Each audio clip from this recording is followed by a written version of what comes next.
Okay. All right. So here we are. We're still looking at words of Hillel, chapter 2 in Pirkei Avot. And this is Mishnah 6, according to my edition. Some people have it as Mishnah 5. And we were talking about, he was talking about the relationship between openness to learning and one's spiritual attainments. And we talked about that, and if somebody wants to add more to what we've done, that's okay. Otherwise, we're going to move on. And to a certain extent, the next saying that he has follows from the implications of the other two first statements. Since he said that really, in order to be a serious Jew, it's not the words he uses. The words he uses is a person who is concerned not to sin and a person who wants to be pious. He says in order to do that, you actually have to educate yourself. You can't just work with your gut feelings. You can't just work with your own assumptions about what's right and wrong or what's holy or what's not. You have to immerse yourself in the teachings of the tradition. So then if we see the next phrase, we see that there's a certain kind of logic in the flow. The next phrase is velo habaishan lamed, right? Velo hakabdan milamed is the next phrase. So those are the two phrases we're looking at. And again, let's do it as we always do. The conventional, pretty much accepted translation that most of us have. Geraldine? A shy person cannot learn. An ill-tempered person cannot teach. Okay, so that's the translation, more or less. Does anybody have anything that sheds a little light? Yeah, Craig. Nor can the diffident learn, nor the passionate teach. Aha. So diffident, which I think is actually very different than Shy. Shy and diffident. People say things like that, but we can think about that in a minute. And what was the other one? An ill-tempered person. You have ill-tempered, and Craig has? Nor can the passionate teach. The passionate. That's pretty ridiculous, I think. I agree. I agree. What kind of, if you don't have a passionate teacher, what's the point? So, Exactly. Except maybe a driving instructor. Maybe I haven't read his comment, but maybe he's referring to passion as someone ruled by their emotions rather than. Right. Yeah. So we're going to have to look at those words, and of course, we also have a couple of copies of Rabbi Shapiro's other translation, which comes out to be what? Josie, you wanted to say it. Yeah, the learning of the shy is shallow. The teaching of the impatient is trite. Okay, so now we have the word impatient and shy again. Okay, so the Hebrew word in the first phrase is baishan. A person who is a baishan is a characterization of a person, and it comes from the word busha. Busha means shame or humiliation. A baishan is someone who either is walking under a cloud of shame, personal sense of shame or humiliation all the time, or a person who easily gets humiliated or embarrassed. So that lo habaishan lamed, a person such as that, says Hillel, is not going to be able to engage in learning. So we have to figure that out. And lo hakapdan is the Hebrew word that's the next phrase. The teacher cannot be a kapdan. A kapdan is from the word lahakpid, makpid. Makpid means to be very, very, very concerned, punctilious, scrupulous, making insistent on it being a certain kind of way. And what? Judgment. Well, then when things don't go the way that they want it, they blow up. Right? That's the idea. How about rigid? Is that what that means? Well, rigid it could be they're rigid in their insistence on a kind of a, on whatever it is that they think is important. Yeah. All right. So now let's open up the floor. What are we saying here? I mean, we have a whole bunch of different kinds of characteristics of people. The issue is a person who wants to learn needs to try to overcome or be aware of the obstacles that some kind of characteristics that they may have will throw up in the way of their learning, right? So another way to say it is, don't be such a such and such, right? If you want to be a student, don't be the following, right? So one way is don't be shy. Okay. The other translation, don't be diffident. What diffident? Can you elaborate on that? Diffident. Yeah. So what do people think when they hear these words? What kind of what kind of scenarios or what kind of examples can they think of? I actually need a dictionary definition of diffident. All right. Can you get one, please? Yeah. I don't have one right here. All right. Hold on a second. All right. I have it. Okay. Actually, I don't even know how to spell it. EIFF. It has a silent, D-I-F-F-I. it has a silent PS at the beginning. Yeah, I have, Oh, it says modest or shy because of lack of self-confidence. Yeah, Okay. So there you go. That's still shy. All right. Modest or shy. I don't know. It's That's a specifically negative. because of a lack of self-confidence. Because of a lack of self-confidence. I think have that's- diffident, lacking self-confidence, timid. Yeah. Okay. Well, it's shy, timid, either way. Right. I do think that's a drawback if you're a teacher. No, this is about a student. Oh, about a student. No, student. But Is afraid doesn't to ask have, questions. doesn't diffident have, it seems to me it has a negative connotation somehow. And that definition doesn't show Yeah. that at all. I agree Well, with that. it's being too timid. Yeah, actually, I can see that.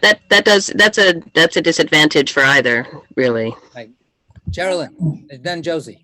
I've taught lots of little ones who are shy, and they learn. They don't share what they learn at the beginning because they are timid, and they always they want to be sure that they're right, that they're correct in their interpretation. So they don't share, but that doesn't mean that they don't learn. So they're afraid they're going to make a mistake. They don't want to be Yeah. wrong. Right. And that's why I use the phrase, that's why they put erasers on pencils. That's right. I did. Stick it in your ear. Yes. No. Okay, Josie. Yes, and then Craig, then Jen. Go ahead. I always thought, along with what Helen's saying, that diffident meant you were kind of removed and unaffected by what was going on about you. Is that must be? Well, that's not my association. Actually, to be honest, my association wasn't so negative. It was more of being respectful, saying, let me make room for the other person who knows more than me or who is older than I am, to show diffidence to an older person or something like that. It didn't occur to me that it was so terrible. But the dictionaries are never wrong, right? I am very diffident to the dictionaries. So if they say that's what it is, that's what it is. Yeah, Craig. Yeah, I'm reading Rabbi Hertz's commentary. It's not so much, butting in with your opinions or whatever, overstepping bounds, but he's saying that if the student is afraid to ask questions, even about something that the student doesn't understand, then the student won't learn. So it's more of being too afraid to ask a question. Right. Think about how important questioning is in our tradition. We've got a whole holiday built around the ceremonialization of asking questions. Our first most important foundational holiday starts off by telling we want the kids to ask questions, right? So, asking questions is important. If you're too afraid, if you're too shy, you may pick up all kinds of things, but on the other hand, you may pick it up in a certain kind of way where you're not as clear about it, or you go off on a road that's not where it should be going. We've actually had warnings before of teachers, make sure that you're clear, because if your students misinterpret what you say, they'll go off and get in trouble. So being encouraging people to ask questions. Could you please clarify that? Could you please, what do you mean by that? That doesn't sound right. So if you're going to be too diffident, or if you're going to be too shy, too timid, you won't be able to clarify those kinds of things. Jen. So my school is very involved with something called the growth mindset right now, which is all schools are. It's like the hot thing at the moment. And it posits that a sign of like a fixed mindset, which means you kind of believe that you should know everything already. It's almost an anti-learning thing, is that unwillingness to be wrong. So, and part of this is school's fault for putting high stakes tests and stuff that determine so much of your future immediately. I mean, it's not kids' fault necessarily that they get this impression that they have to be right now and everything has to be perfect. But it does seem to correlate with wanting to be correct now, so you're not seen as wrong, and having that internal pressure and not really believing that you can improve from where you are. So they're trying to encourage a growth mindset, which means make mistakes, especially like I know mostly from language learning, you have to be willing to make a fool out of yourself when you're learning a new language, or you won't progress. Like you can't wait perfect. So I would see that as, if that tracks, then that is a really big problem. If your mindset is fixed, then you are not open to learning, or, it's not even that you're afraid to question. It's like you're not even open to it. You're talking now about the student, not the teacher. I'm talking about the students, and I want to clarify that it is the way we teach, have taught in the past, not everyone, but a lot of the high stakes testing and stuff has encouraged that kind of mindset. So it's not putting any blame on the kids who, have it. Just, it is a problem. The kids are subject to so many forces beyond their control, whether it's the school system, whether it's the teacher, whether it's their parents, whether it's society's zeitgeist in general. We do. I mean, that's the whole thing. They're totally vulnerable, and they Can I put you down? They are. So Easy. Ooh. I was gonna who are you talking to? The parrot? No, one of my dogs, sorry. All right. So I mean, how many times have we heard in various learning contexts, somebody says, I have a question, I might be a stupid question, right? Et cetera, right? And why people need to say that is, is itself a question. You have a question, but, there's this kind of like convention that asking a question shows that you're ignorant, and that's bad. As opposed to asking a question means that you really want to learn something, which is good. So we have in our culture this ingrained sense that asking questions is really not something to be proud of. There's a famous story. If you never heard of it, shame on you. That's a joke. That Isidore Rabi, who was a great physicist, and shocker, he was Jewish. He was asked later on, when he was already a very distinguished, he was a genius, and they said, so what do you attribute your success in being a path-breaking physicist? And he said, because when I used to go to school when I was a kid, when I came home, my mother didn't say, did you get good grades? Did you say something brilliant? She would always say, did you ask a good question? Good, that's good. Right? So he was being taught that ask questions, that's how you're going to learn. That's exactly, that's the path. Yeah. Geraldine. The stupid question is the question that's not asked. There you go. Right? Yeah. So, yeah, Josie. I used to tell my kids when they were little, there's no such thing as a stupid question, but there are some stupid answers. Yeah, but All right. Yes, Helen. You can be, I think maybe here's the place to use diffident. you can be afraid to speak out because of the response of your peers. Oh, you didn't know that? You know, Right. so I think it can be dangerous in their minds, in the minds of the student, Right. to speak out.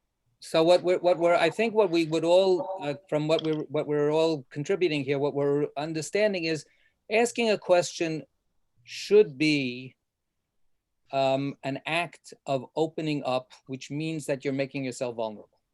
Oh, exactly. When Yes. you go back to the Pesach Seder, and you've got the 4 children, that, you know, the struggle that we have perpetually, what's that with the wicked child?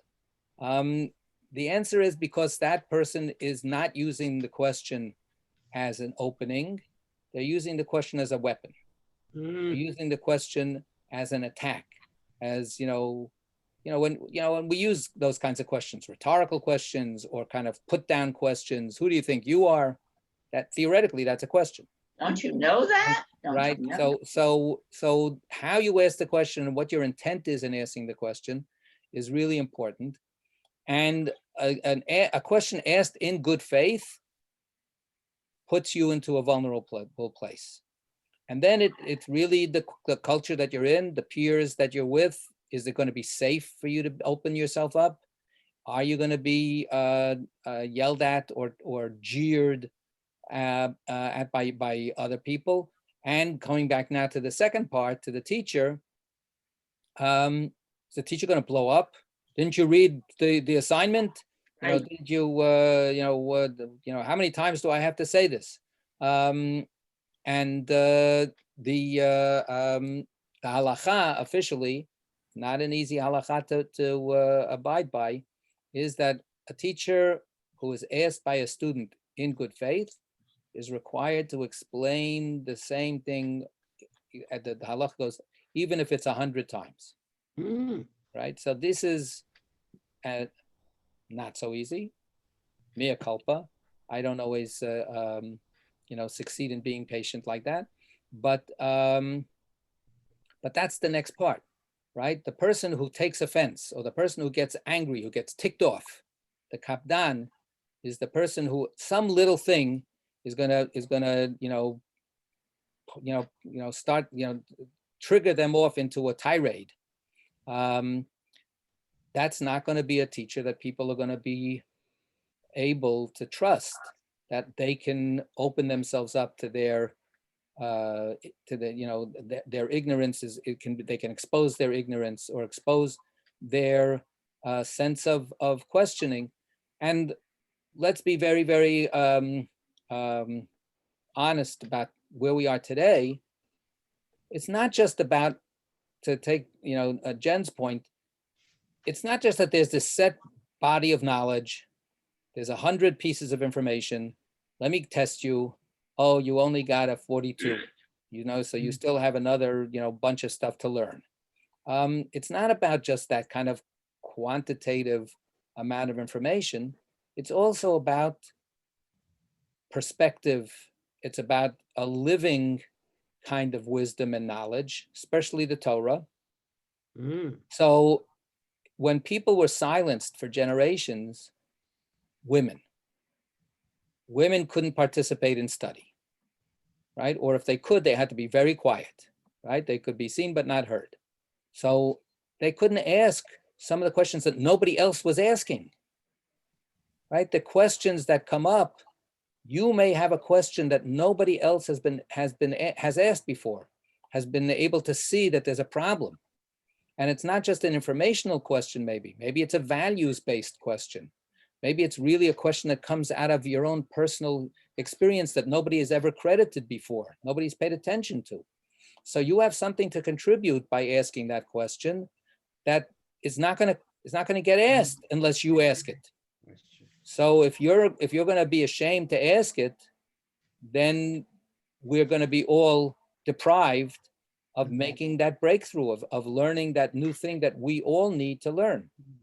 So it's not just about, oh, teacher, please, I don't know what 1 + 1 equals, right? There are all kinds of questions that we discover are important only because somewhere along the line somebody makes the breakthrough and actually asks the question. You know, that the kind of emperor's new clothes kind of situation. Everybody's going along with a consensus, and then it just takes one person who says, wait a second, is that really true? Or what about this? What happened to that thing? Oh, we never thought of that before. So it's really important to be encouraging, as I say, questions that come out of a desire to make progress, to open things up, to go deeper, to figure out something for the world. And a person as a teacher who's going to close those doors is not going to be a person who's going to really teach what needs to be taught. Yeah, Josie. What you're pointing out is the immense value of a good teacher. I mean, there's just no way to overestimate how much influence a teacher has, especially, well, not just young children, some of us older folks too. All across the way. Yeah. Helen.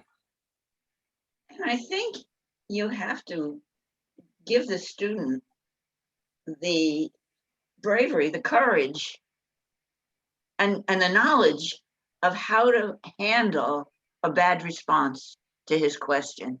How do you handle that? How do you feel about yourself when they're laughing or they're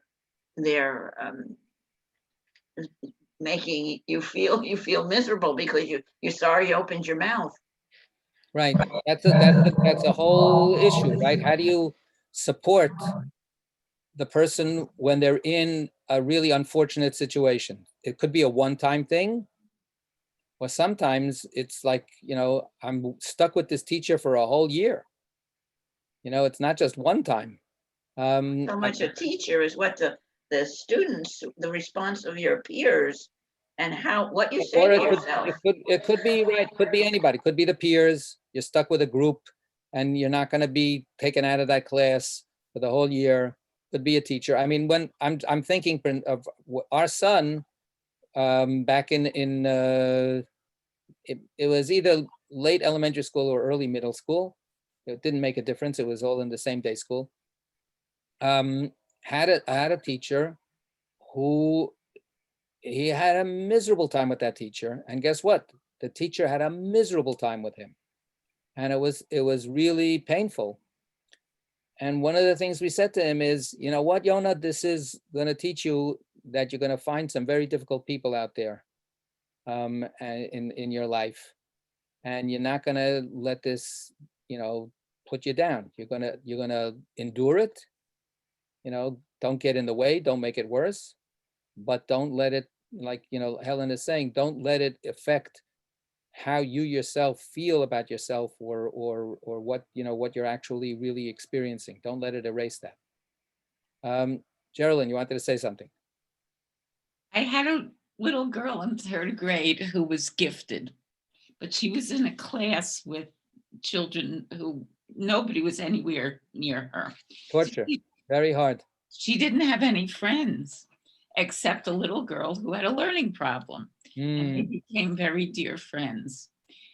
But the one thing about this gifted child, who has now written many books and is a published author, when she got to junior high school, she got a B in English, which I couldn't imagine, because when she was 8 years old, she would hand in beautifully written work, and I never had to make a correction in spelling and grammar and sentence structure or anything. So she got a B in English, and I knew her mother, and I asked her, how could she get a B in English? So her mother said to me, she always hands in her papers late. She doesn't pay attention to when they're due, so she gets points off. So I said, well, did you go in and speak to the teacher about it? And she said no. She said she's got to learn to pay attention to that. I can't go with her for the rest of her life and make sure that she has her schedule. This way she'll learn that she has to pay close attention.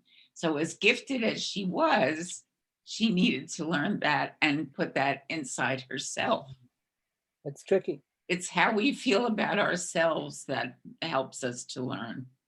So I want to just close. We have only a couple of minutes, or actually theoretically a minute. As I'm speaking, we have even less time. There's another tension. As a person who's taught rabbinical students and people who, people can be strong-minded from the time that they're born, but sometimes you really do have to try to learn something, and it's not just what you think. And in today's culture, that's also a problem. Everybody's opinion is their own fact, is their own truth. So it goes back and forth between whether, there needs to be some diffidence to a tradition. When you're learning a tradition, to say, okay, maybe the tradition is faulty, maybe the tradition is humanly constructed, so it's got problems, but there's also a heck of a lot of wisdom in there, and shooting from the hip is not always, the best way to go. One last thing, when Hillel says the irritable one, the person that flies off the handle is not going to be a good teacher.